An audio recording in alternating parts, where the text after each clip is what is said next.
Boko Haram ambush survivors narrate shocking details of attack.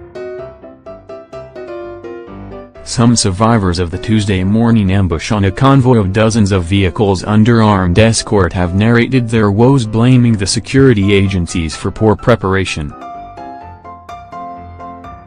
The survivors also confirmed to Premium Times that 16 women were among those kidnapped by the Boko Haram after the ambush.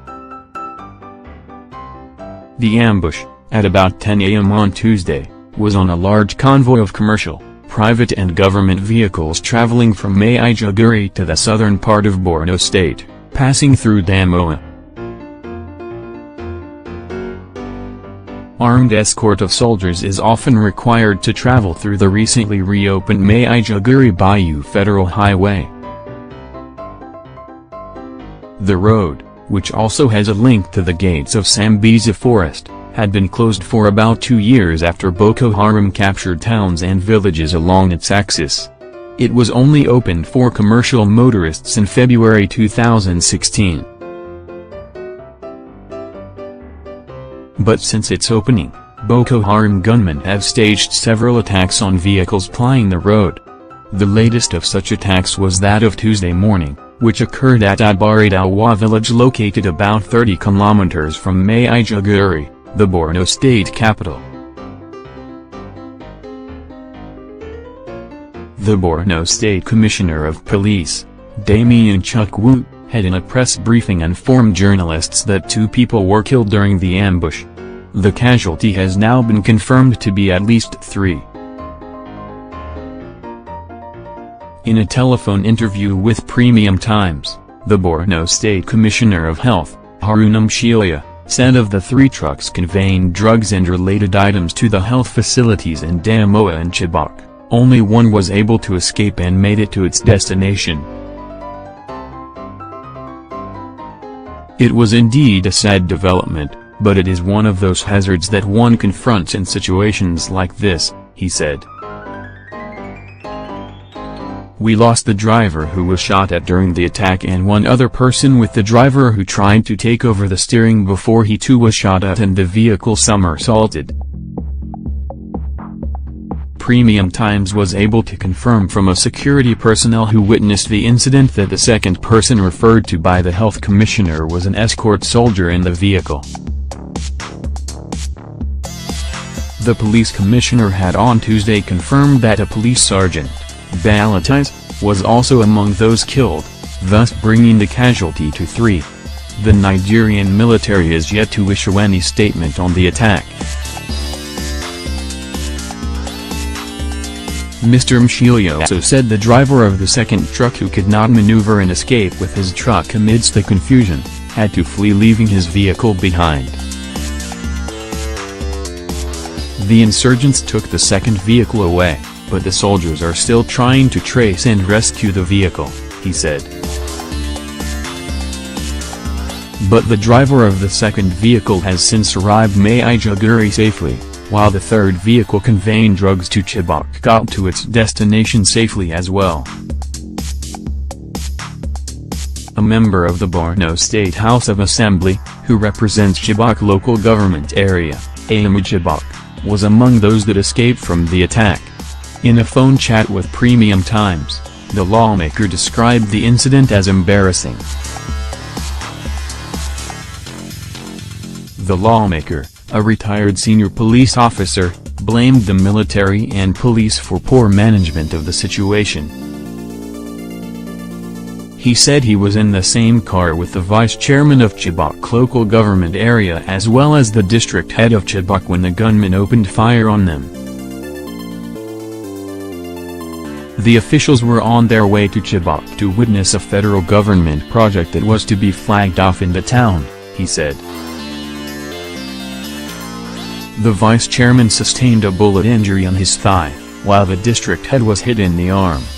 Both of them are currently receiving treatment at a hospital. It was a huge embarrassment to our government and its security outfits, said the lawmaker, who felt the attackers had prior information on the movement of the convoy from Maiduguri.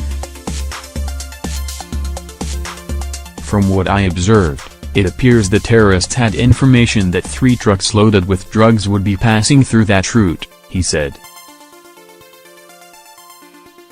And secondly, they may also have been aware of the fact that there were also in the convoy a large deployment of police officers, who would be packed in a school bus. To me it was improper for armed policemen to pack up like sardine inside a bus on such kind of journey. It was only God that helped the policemen. My vehicle was right behind the 80-seater school bus conveying the 63 policemen.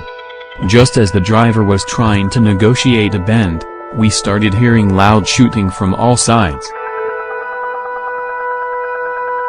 The bus driver could not maneuver the bend, so he had to abandon the bus and fled while the police officers in the bus continued to escape through the window amidst the rain of bullets from the insurgents.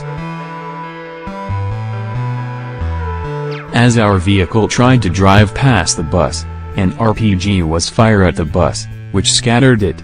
You needed to see how the shooters were going after their fellow human beings as if they were animals, he recounted. He said the shooting lasted about 30 minutes. The insurgents were all dressed in black attires as they continued to shoot without ceasing for a second. It was very embarrassing seeing armed policemen running for their dear lives because they found themselves in an unfavorable situation. It was a shame to see what happened that day, especially in a country that prides itself as one of the best in West Africa. The method of escort provided for more than 100 convoy of vehicles was the worst I have ever seen in my life. It was too poor. But in our case, all the 4 escort vehicles were leading ahead without anyone behind, or in the middle of the convoy. If not that the escort vehicles managed to reverse back to engage the attackers, they would have roasted the hundreds of passengers in the convoy. The Borno Police Commissioner had earlier confirmed the 63 police officers were in a bus when the attack occurred. It was based on that approval by the IG that 1 officer and 62 men of the Nigeria Police Mobile Force were deployed from Delta State to Askira, Mr. Chukwu said, explaining how the officers were recently deployed to Borno based on a request.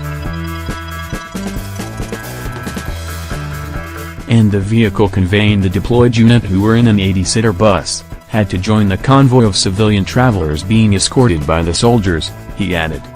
But the Borno lawmaker, Mr. Chibok, faulted the arrangement. I pity those policemen who were put into that kind of conveyance, he said. How could a deployment of policemen who were all armed be packed inside a bus and ridiculously being escorted by other security operatives? They are supposed to be their own escort since they were all armed, for God's sake. The lawmaker said Nigeria might not get out of the Boko Haram insurgency in the next 10 years unless the military changes its strategy by taking the war to the insurgents in the bushes. We can't continue like this, we have to take the war to them. Waiting for them to come and be repelled cannot help us. I have served in the Nigeria police force for 35 years, but I have never witnessed such kind of embarrassing situation in my life, he lamented. Premium Times also gathered that the 16 abducted women were driven away in a Tata truck by the insurgents. The identities of the victims are being kept for safety reasons. A police officer who was also privy to the arrangement for the transport of the women said on phone that all the 16 were driven away by the insurgents after the driver was killed. When the Boko Haram were attacking, the males in the Tata truck were able to quickly jump off the vehicle, but the women could not. That was how they were rounded up and driven away by the Boko Haram, the source, who sought anonymity as he was not permitted to speak to journalists, said. An unconfirmed report that reached Premium Times late Wednesday evening indicated that some of the kidnapped women were found somewhere in Damboa. The police, however, denied knowledge of the kidnap. "I don't have any such details of such abduction or rescue," the Borno Police Public Relations Officer, Victor Ajukwun, said in a text message response to our inquiry.